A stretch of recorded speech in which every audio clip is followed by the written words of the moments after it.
Halo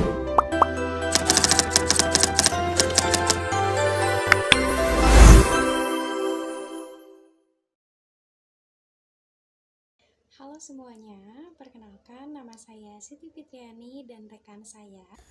Halo, nama aku Dede Salsabella. Di sini saya akan menjelaskan mengenai rekayasa ulang proses bisnis atau BPR.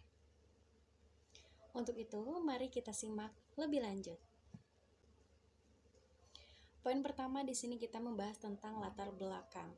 Apa sih latar belakang dari rekayasa ulang proses bisnis atau BPR ini?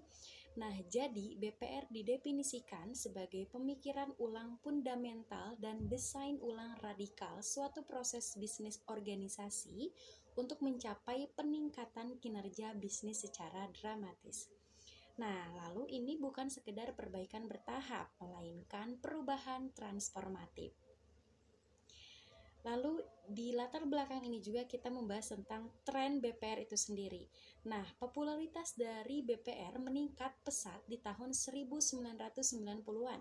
Meskipun prinsip-prinsipnya telah diterapkan sebelumnya, awalnya fokus pada proses operasional dan pengukuran, yaitu waktu, biaya, dan kualitas. Kemudian berkembang ke strategi yang lebih makro untuk nilai bisnis yang lebih besar. Lalu selain itu ada necesitas BPR. Nah, persaingan dan perkembangan teknologi yang cepat membuat proses bisnis lama menjadi tidak efektif dan tidak relevan. BPR menjadi solusi untuk revisi, perancangan ulang, dan pembaruan proses bisnis agar tetap kompetitif. Nah, inovasi ini juga menjadi kunci untuk bertahan dalam sebuah bisnis. Lalu berikutnya kita membahas mengenai rumusan masalah dan tujuan. Nah, makalah ini menanyakan ataupun menjadi poin utamanya itu untuk bertujuan menjawab 6 pertanyaan kunci tentang BPR yang mulai dari definisi, tujuan, prinsip, faktor kunci keberhasilan, ruang lingkup masalah, dan langkah-langkah implementasinya seperti apa. Nah, berikutnya kita masuk ke pembahasan dari BPR itu sendiri. Ada 4 kunci dari BPR. Nah, ada apa saja sih? Yang pertama, ada fundamental. Maksudnya seperti apa? Jadi, fundamental di sini menentukan apa yang harus dilakukan perusahaan baru, kemudian bagaimana cara melakukannya. Nah, lalu ada yang poin kedua, yaitu radikal. Mengabaikan struktur dan prosedur lama dan merancang ulang dari awal. Lalu yang berikutnya ada dramatis. BPR hanya diterapkan jika diperlukan perubahan yang memang cukup besar. Nah, lalu yang berikutnya adalah proses. Fokus pada proses bisnis, bukan tugas individu ataupun struktur organisasi. Nah, yang berikutnya kita membahas mengenai jenis-jenis rekayasa ulang. Yang pertama ada rekayasa mundur atau reverse engineering. Nah, itu untuk apa? Untuk memperbaiki kinerja sistem melalui perbaikan metode kerja. Lalu yang berikutnya ada restrukturisasi. Maksudnya apa? Jadi, untuk memperbaiki kinerja sistem dengan mempertahankan fungsi, tetapi memperbaiki metode kerja secara selektif. Nah, lalu yang berikutnya ada rekayasa maju atau forward engineering. Maksudnya apa? Yaitu untuk memperbaiki kinerja sistem melalui perbaikan metode kerja dan fungsi dengan langkah-langkah yang dilakukan secara sistematis, yaitu perancangan, analisis, dan implementasi. Lalu yang berikutnya ada rekayasa ulang. Nah, di sini yaitu untuk re-engineering, yaitu memperbaiki kinerja sistem dengan mengganti fungsionalitas dan metode kerja untuk menghasilkan sistem yang lebih unggul lagi.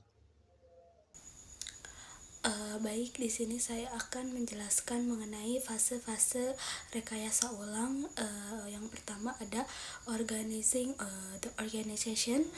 Fase pertama ini merupakan titik di mana organisasi perlu memutuskan proses mana yang akan direkayasa ulang.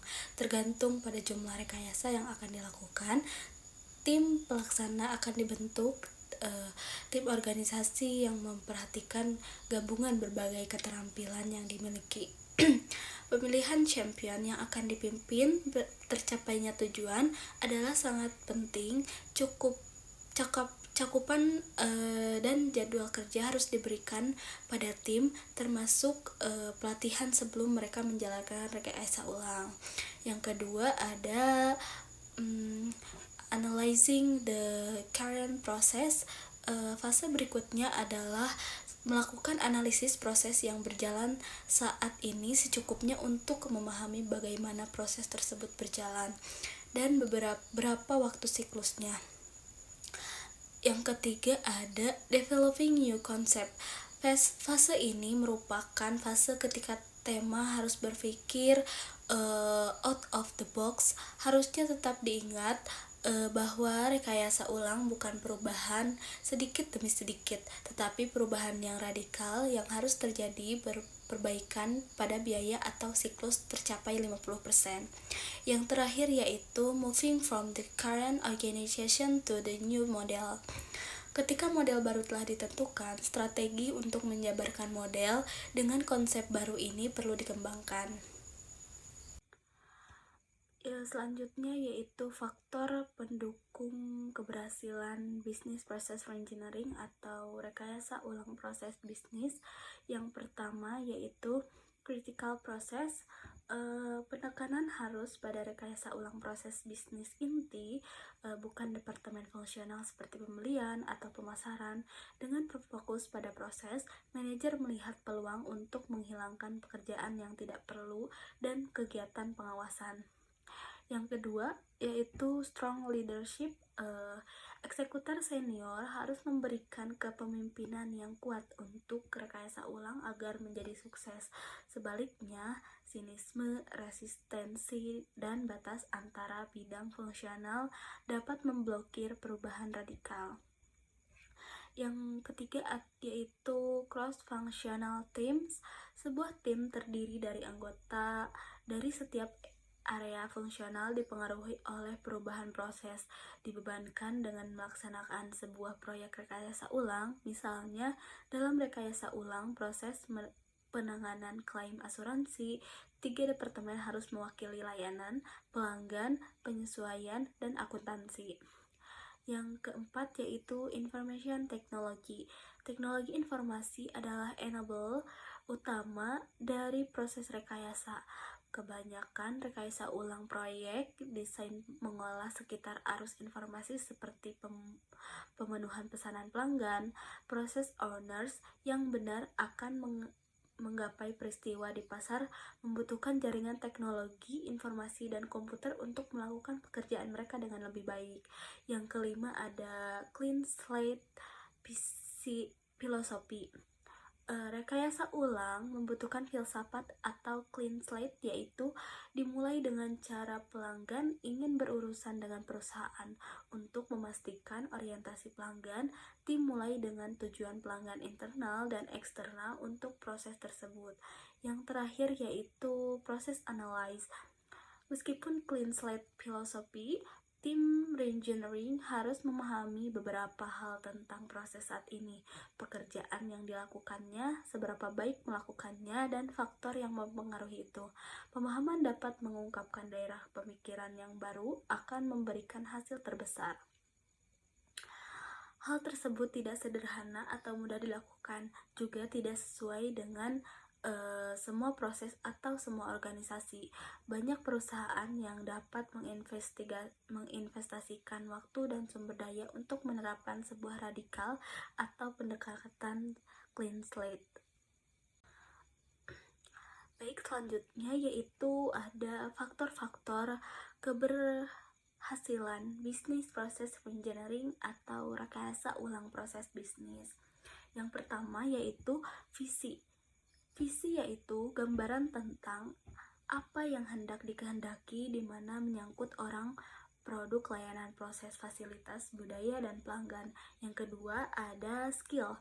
Skill adalah keterampilan yang diperlukan orang mampu melakukan tugas-tugas yang perlu pada proses yang baru. Yang ketiga ada incentives, yaitu termasuk penghargaan dan pengakuan. Jadi insentif adalah penghargaan atau pengakuan seseorang. Yang terakhir ada research. Research adalah sumber daya yang dimaksud di sini adalah orang dana informasi, dan fasilitas setiap peralatan yang diperlukan untuk melakukan perubahan. Baik, selanjutnya juga ada langkah-langkah dari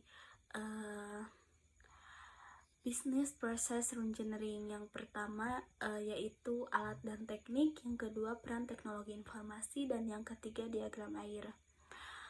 Untuk membantu rekayasa ulang proses, berbagai alat dan teknik dapat diterapkan. Ini termasuk momen campuran bijaksana dari Ennoble. Ini kembali berpikir induktif.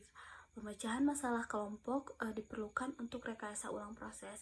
Sebuah konseptual diagram air membandingkan dan model simulasi untuk mengilustrasi hal tersebut. Dan rekayasa ulang perangkat lunak, ahli rekayasa ulang proses. Adapun kemampuan dan rekayasa teknik informasi, sekarang manajer dan karyawan sebagai departemen sedang merancang dan mengendalikan sistem informasi yang kompleks. Dia berpendapat bahwa untuk menjadi sukses di digital, perusahaan perlu mengembangkan infrastruktur digital mirip dengan staf manusia sistem. Sistem digital baru ini memungkinkan perusahaan untuk berjalan dengan lancar dan efisien, membuat mereka merespon cepat untuk keadaan darurat dan peluang. Memberikan berarti untuk cepat mendapatkan informasi berharga untuk orang-orang di perusahaan yang membutuhkannya. Baik, yang terakhir ada kesimpulan dan saran. Kesimpulannya, makalah ini menjelaskan Business Process Reengineering atau BPR sebagai pendekatan radikal untuk mendesain ulang proses bisnis guna meningkatkan efisiensi dan efektivitas. Keberhasilannya bergantung pada kepemimpinannya yang kuat, tim lintas fungsi, dan pemanfaatan teknologi informasi. Sarannya, penelitian lebih lanjut diperlukan untuk mengkaji implementasi Business Process Reengineering ini dalam berbagai konteks dan dampak jangka panjangnya. Perlu dipertimbangkan faktor budaya dan resistensi perubahannya.